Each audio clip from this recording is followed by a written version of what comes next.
आज हम जानेंगे कि बाहरी लड़ाई में मज़ा तब तक ही आता है जब तक कि हमें भीतरी लड़ाई का ज्ञान नहीं होता। तो जिस शरीर में अभी हम हैं वो स्थूल शरीर है और हमने मान रखा है कि बस यही एक शरीर है जिसमें हम रहते हैं। पर इस शरीर के भीतर और दो शरीर है, एक सूक्ष्म है और एक सूक्ष्मतर है।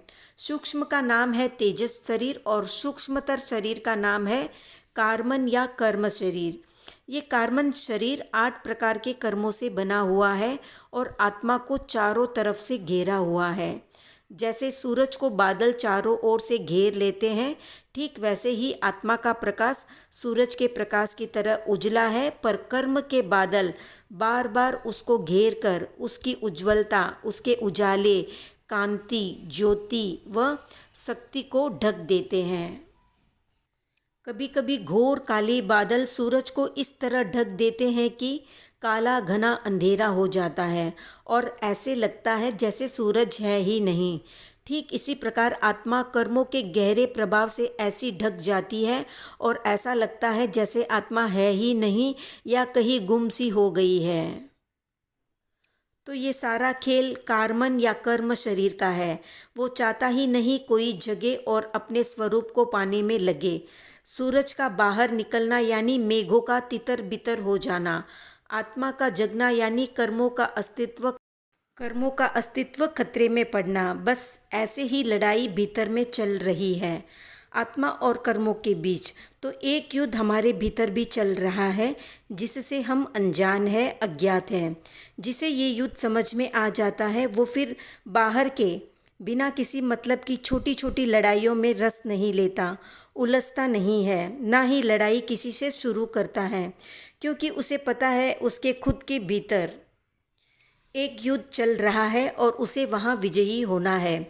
बाहर की छोटी लड़ाई जीत भी गए तो क्या मिल जाएगा, भीतर की लड़ाई हम जीत जाते हैं तो बहुत कुछ मिल जाएगा।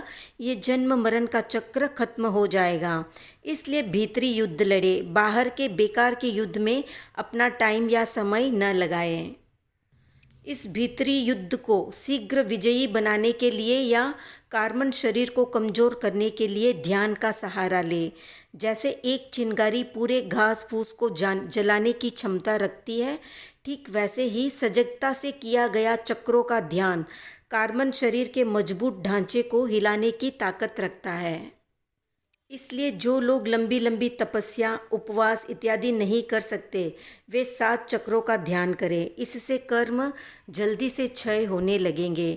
ये वही कार्बन शरीर है जो हमें जन्म मृत्यु के चक्र में फंसाए हुए हैं। यही वो शरीर है जो निर्णय करता है हम कहाँ जाएंगे, क्या करेंगे, किसके यहाँ जन्म लेंगे, किस रूप में जन्म लेंगे, कैसे जन्म लेंगे, हमारी कितनी आयु होगी, हमें कितने दुख और सुख मिलेंगे, कैसा परिवार मिलेगा या कैसा घर मिलेगा और कैसे लोग मिलेंगे।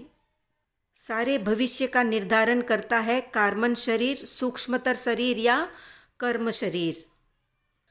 तो मुक्ति को जानने से पहले मुक्ति में अड़चन डालने वाले या मुक्ति को रोकने वाले के बारे में जानना बेहद ज़रूरी है, क्योंकि मूल को जाने बिना आप कहीं पहुंच नहीं पाएंगे और मूल है कार्बन शरीर। वीडियो पसंद आए तो लाइक, शेयर, सब्सक्राइब करें।